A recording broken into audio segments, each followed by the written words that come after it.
Dun, dun, dun, dun. All right. What's up? This is the Program Podcast. Again, this is a podcast where friendship, men can come together as friends and become brothers. Again, you have me, Rashad Jones. We have Riekus. We also have Rayvon Hines. And we're just going to pretty much chop it up today real quick on the quarantine tip and being super socially distant.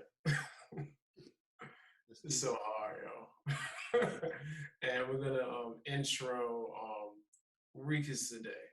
So just going over who he is, what he does, and the whys and all that good stuff. All right, you good, Rick? I'm good. All right. I just so you all know, I literally just found out I was being introed. I just want y'all to know that. But Nobody. my name is. I am originally from Charlottesville, Virginia. I Country. moved to yes, it is the country. I moved to this You got area. it right. I moved to this area when I went to college at ODU. I majored in, well, I was actually an exercise science major for a semester, but then I majored in English. So I taught English for a few years. I got my master's in educational leadership, and now I am an assistant principal. So for me, it was really big to see um, African American men in education. Outside of the traditional roles or the stereotypical roles that you would see us in, as far as like coaches and um, PE teachers, like to actually see. It was really important for me as a black male to be in a role where I was in an academic course and then to move up into school leadership because I didn't see a lot of that growing up. And there's such a shortage of us. So I remember in high school I had one African American AP, and I think it was the first time I was ever really exposed to it. It was like, oh wow, like I've never seen anyone in this role, and like you're actually young and cool, and like you're somebody I actually want to be like. Like this is new to me, so I wanted to be that for someone else. Cool, cool. That's pretty good. On your journey to becoming an AP where you are right now, let's take it back to younger in your life when you was coming up. Like what was that not having like a black male teacher or authority figure in school like how was that for you? Um, that's a really good question. It was. I don't think it really dawned on me until I encountered one because it was my norm. You know what I'm saying? Like I was used to predominantly like white female teachers. So when I got to a place where I actually started seeing black men in education, it was like a light bulb went off. Like, oh, like this is really a possibility. Now my mother is a teacher, so of course, like I grew up seeing her in Right. education my entire life. My father, on the other hand, did not go to college, so he really pushed that like college was not optional for me. Um, had I had it my way, I would have been a barber. But he was determined that I was going to go to college because he didn't. And of course, it wasn't an option for my mom either. Um, I think for me, I think it's odd because when you think of like educators, you think of like a sense of almost nurturing, and I think that not seeing that as far as black men go, like those two weren't synonymous for a long time for me. Right. That nurturing capability and black masculinity, they didn't really go hand in hand because it's not really something that was seen commonly. Mhm.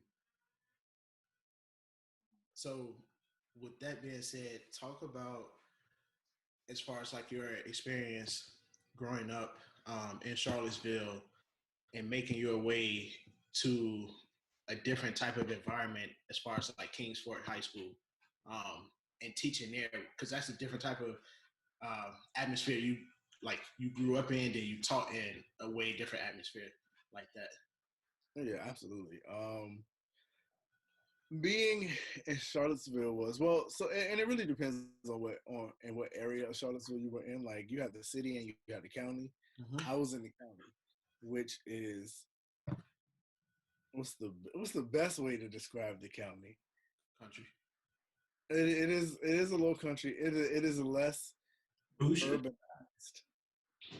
So um, moving here, I think it was a culture shock. Period. Mm-hmm. Um, even going to ODU, it was a major culture shock. And then from there, the school that I taught at initially, it was like, oh, this is way different from my high school. But I really fell in love with it because, like I said, it gave me that opportunity. Like I saw a lot more of like little me's that I was like, oh shoot, like now I'm that person, that they can look up to and realize like, oh shoot, like I've had students come back and be like, you know what, I never even really considered college as an option Right. until, your class, or like I hated writing or I hated, whatever it was until, I took your class. Like I have students who are in college now and, the fact that they credit part of, them being in college to them encountering me, Mm-hmm. that's still mind blowing. Right. That's dope though. Wow, Because you gotta think about it. Because even in my situation, a culture shocker as far as like you in the all black community, then you head to Charlottesville when I went to UVA. So seeing that total different community, although it's different levels of education, it's still a like different type of community. But I didn't find my place until I met friends that look like me and act like me, and teachers, black professors, and a black dean that were like they grew up in the city and they were trying to look out for me. So seeing that made me realize like, yo, I can make it here. That just goes along to your point. Like you need to have black males or black people in general in the roles that you have and as teachers as well. So Right. And I think the thing, I think people who haven't been on our side of things wouldn't necessarily get that because they've grown up seeing themselves reflected their entire lives. So like the idea of representation has never been one that they even had to consider because they've always been represented. I had this conversation. I think you all remember when, like, well, of course, because we talked about it a million times, but like even when was it Black Panther came out, mm-hmm. a lot of people really questioned, like, what is the big hype, like why are y'all making such a big deal over this movie? Right. And like I will always try to explain to people, like, you all don't understand the lack of representation or positive representation that we really have as black men. Like, even when you look at the movies, we're always rappers, we're athletes, we're the drug dealers, we're criminals, but like for even when that movie came out, I was like, oh yo, like this is the first time we've ever seen. Now, of course, we had like Coming to America, Right. but it was the first time we saw a serious role where like it was a black male who was like the king of a thriving country. Like we're never represented. Not even that, like he a superhero though. Like right. See that. So yeah. Yeah, that's awesome, man. It's and it's cool. Like, and I'm gonna tell on Ree a little bit. Like, Ree is pretty much several young men's like surrogate father. Like, he may not, and I think he knows, but like he has such an impact on people and just in our community because basically he used to work in the same community where he lived, which is something that I shied away from for years. I was like, I do not want to interact with the kids I work with. I want to have my own time, my own space. When I go home, I want to be very just incognito. I'm in and out, but I've transitioned to working in my district as well, and now I see my kids everywhere. Mm-hmm. And now I kind of have that sense of community even more. And a lot of that, like I really, like I took your lead on that because I saw how much of an impact you were making on the small amount of kids that you were dealing with, and they was like just always around and looking up, and wanted to just just be there, and just like I was thinking today, like your presence, just your physical presence can make such a difference. And I don't really, for myself, like I downplay that a lot. Like I'll say like, yo, if I'm not there, ain't nobody gonna really care anyway. Mm-hmm. And I know that's not even really the truth of the matter. And like that's one of the main reasons why I even left my old school and came over here, because I was like, yo, like I really think I really want to be like for the community, yo. Like I want that too. Mm-hmm. So like you were like a huge like source of inspiration for that. I had no idea. Yep. I know. So yeah, man, like on that aspect, like you've really been grinding on the low and just really doing your thing. And like I commend you for that. Even that aspect of it, and also being married and being in a new role. Like how do you speak on just balancing it all, or maybe not balancing it all, or trying to balance it all? Like how does that play into just your whole every day? That's a really good question, and I don't think that I balance it at all. Actually, like I think going into the like transitioning from the role of a teacher where my schedule was pretty much set. Mm-hmm. Like I did other things like attended games and like volunteer for stuff, but that was all based around what I wanted to add to my schedule.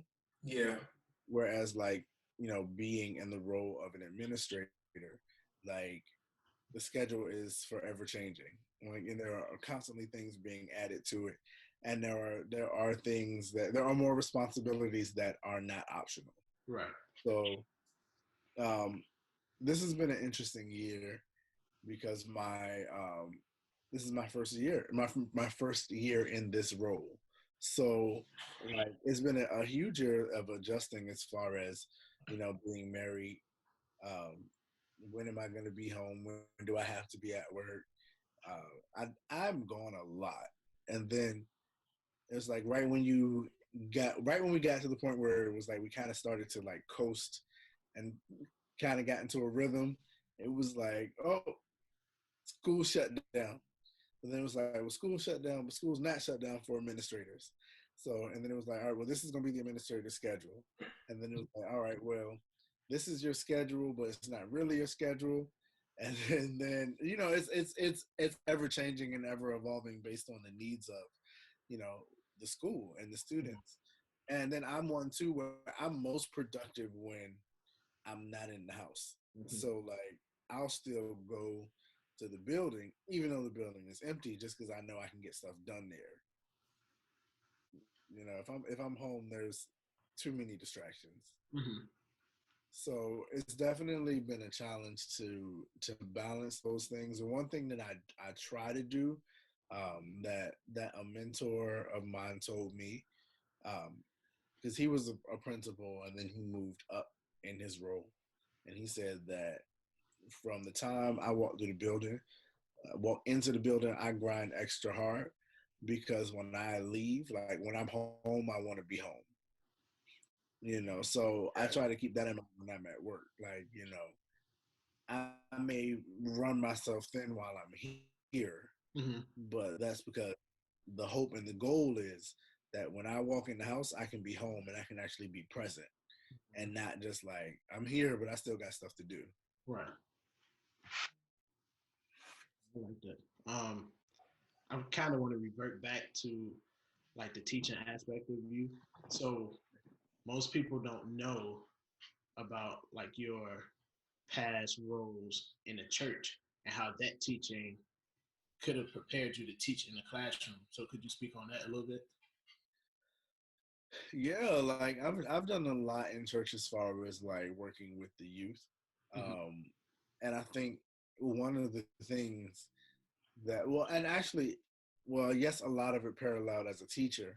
I've seen even more of it parallel as a administrator, because a lot of the events and things that I would put on with the church um, directly parallel to events that excuse me, that I would plan for my students. Like I'm the freshman principal, so we always got to have something going on Right. to keep students excited and interested.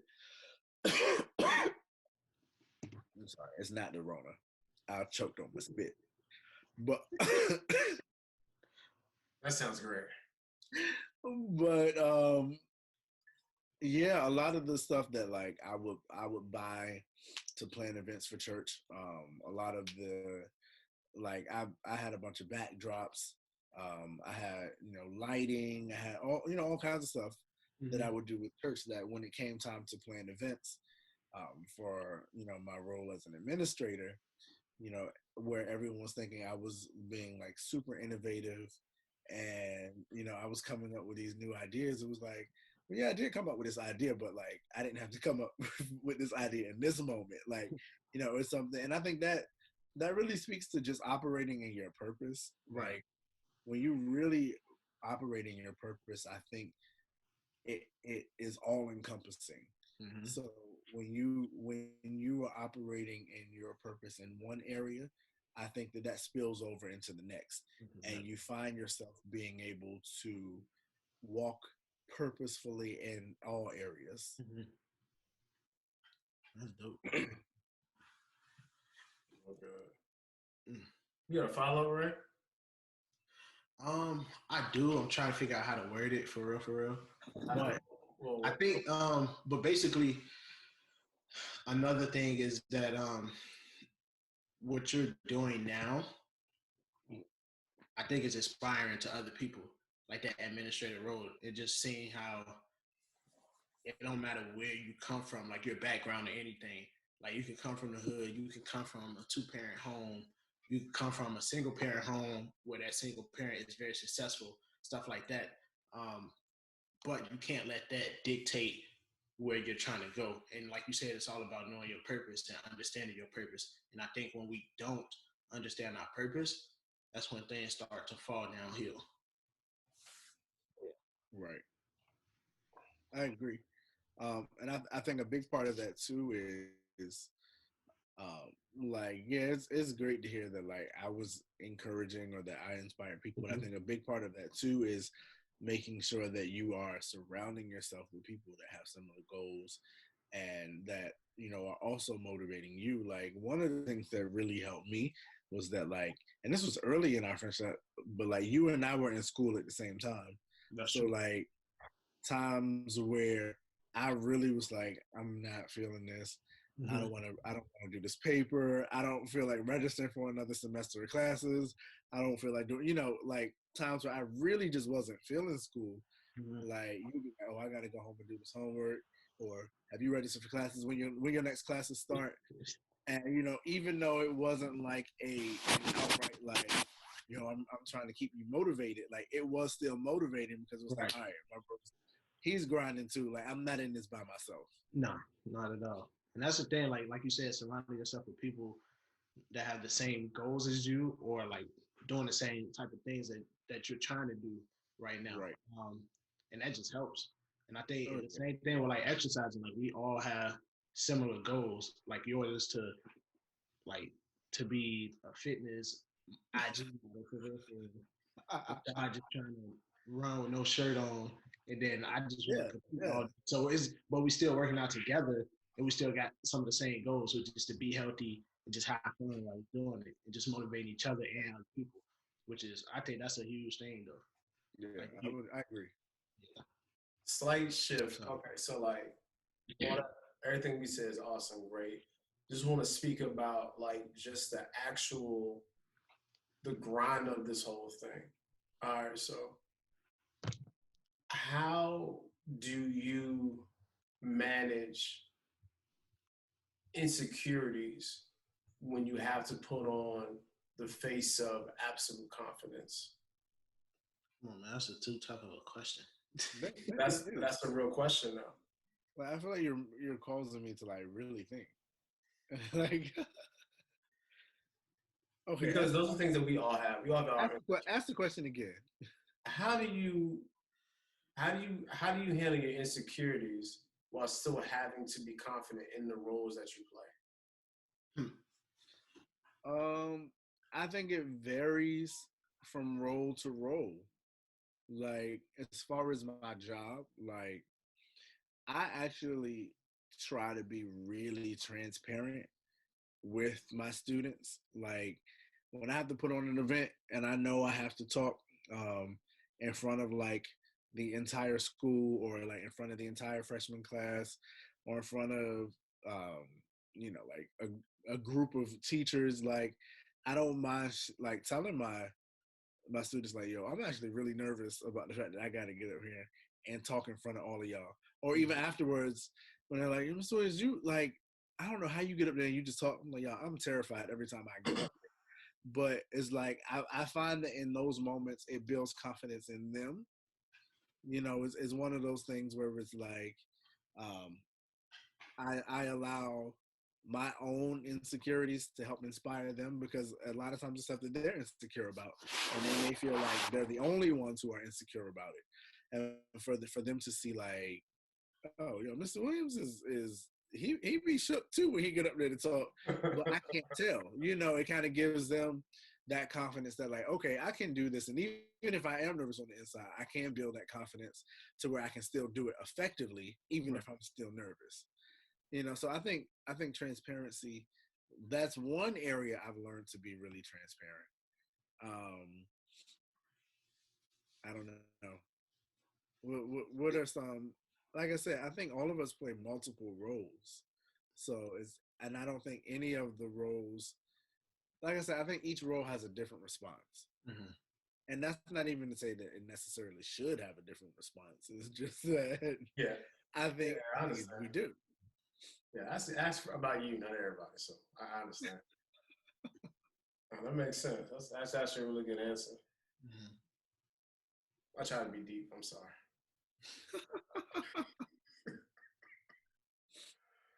Oh man. But yeah. So along this path of becoming an administrator, what was some of your perceived failures that ended up being, actual things that were triumphant for you? You know what? In all honesty, I did not necessarily feel as knowledgeable as some of my peers who I knew were kind of on the same track. And not that I didn't know what I was talking about, but like, I was never the person that, like, in large group settings, felt like I needed to show that I knew more than everyone else. Mm-hmm. So to me, it was like, when my peers would do that, I was like, dang, I mean, they just know everything. Like, they answer everything. And I'm sitting there like, I don't know. I think it created an insecurity in me, to where it was like, even stuff that I did know, I questioned if I really knew it. But ironically, like, I ended up being in a role where it really played to a lot of my strengths, as far as like my overall social skills.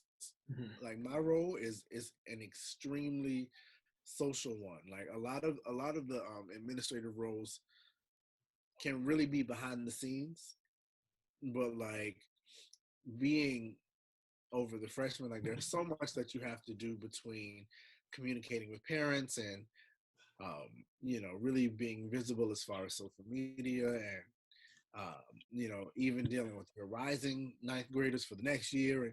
And so because I know how to be social, even though ironically I'm much more of an introvert, it played to my strengths.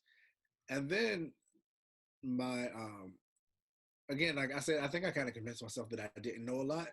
And fortunately, when I got into the role, like my principal sat me down one day and was like, "Look, if I wasn't confident that you knew what you were doing, I wouldn't have hired you." Like, you know, sometimes you need those reminders. Okay, sometimes you need those reminders that that someone sees that you can do it, that you're confident, you know, like that they're confident in you. Mm-hmm. Cool. That's really great. That's a really good answer. Because most of the time, we actually have it. Like I really feel like everything that we need, we already have. Right. Like most of the things we need is already inside of us. We just have to be confident and available enough to do those things, and then have, like you said, people along the way that's gonna sometimes gotta push us and pull the crap out of us, because you know we be looking real stupid in the face sometimes. Yeah. But like we're gonna go and wrap this up. So this was episode 2, getting to know Ree. I appreciate you guys' time. Hopefully, we can get back to like an actual normal schedule one day. That would be so amazing. Like July.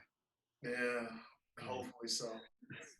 That would be amazing, man. But that's all I got. You guys got anything else to say? I think it was just like fun questions so people can really know who Ree is. So Okay. it take like 2 minutes, 3, 5, 6, 7, maybe 10. Okay. You gotta know. But This is gonna be fun. talk about the fascination. Yes, and I'm using the word fascination with Odell Beckham. I knew that was your question.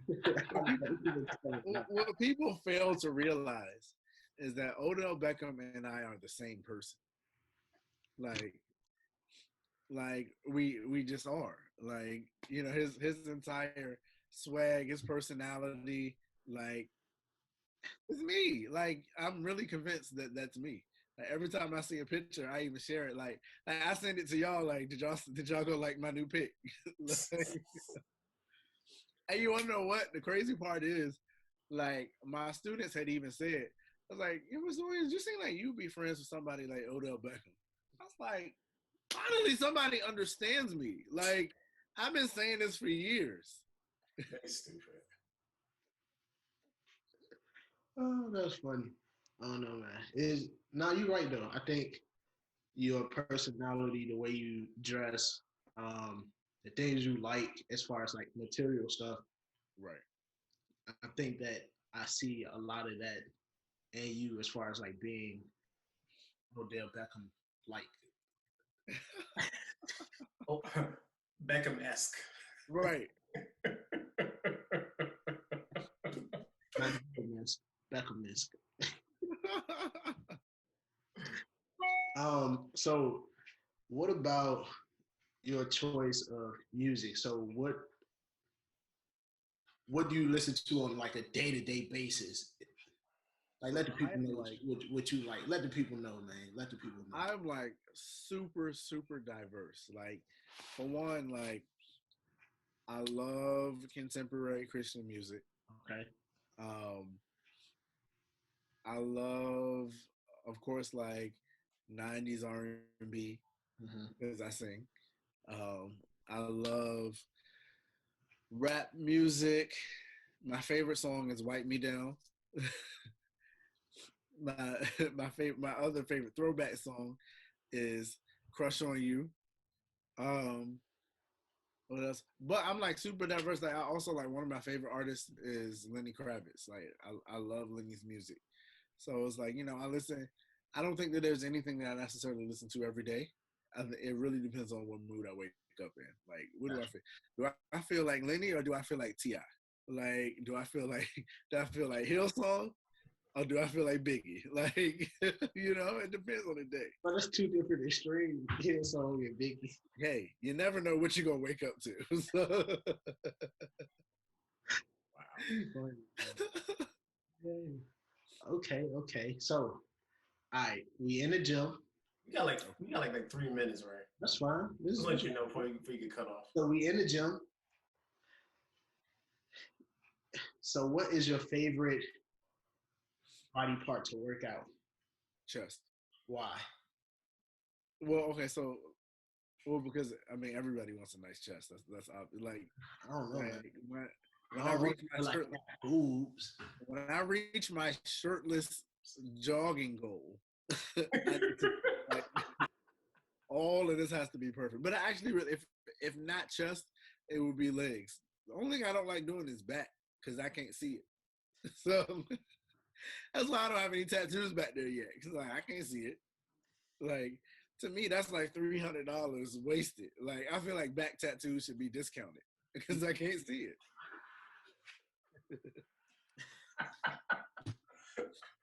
Oh God. All right. I mean, that's all the questions I had.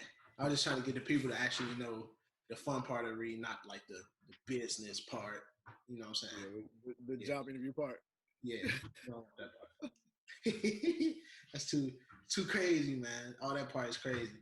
But nah, you're doing a great job, man. Keep it up. I appreciate it. And I appreciate y'all. You know, Yeah. hopefully we can hang out in person one day soon. You know, when the quarantine is lifted. Oh man. Yeah. All you gotta do is go in the mirror, turn off the light, or go in the bathroom, turn off the light, look in the mirror, and say coronavirus, coronavirus. Say it third time. That's really weird. For what? Like, It'd be like Candyman, but it's coronavirus. You know what I'm saying? I don't know what happened. I don't like scary movies. Yeah, I don't find being scary entertaining at I all. find scary movies to be funny. No. I don't see the joke. I laugh at people when they scared like that. It's just funny. Like if I watch a scary movie, it needs to be like a slasher film. Like people need to be getting cut up. I can't do the paranormal stuff or Like Scary Movie 1 and Scary Movie 2 and all that. Yeah, I can do those. That's fine. Freddy vs. Jason? I did watch. Well, Kelly Rowland's in it. Like, anything Kelly Rowland is in, I'm gonna watch. Like that. Even that Christmas special she had on the Lifetime. I was about to say the fact that you knew Kelly Rowland was in that dumb movie so fast. I watched it 3 times. Amazing. Wow. No, that's cool. Yeah. All right. I mean, that's it. That's all I got. That's all I got too, y'all. Hey, it's been an amazing app, and we're gonna keep this thing moving. Y'all be. Yeah, that's it. All right, y'all. Yeah, no. Yeah, it'll be me next time. So we holla at y'all. Glad you had a warning. All right, y'all.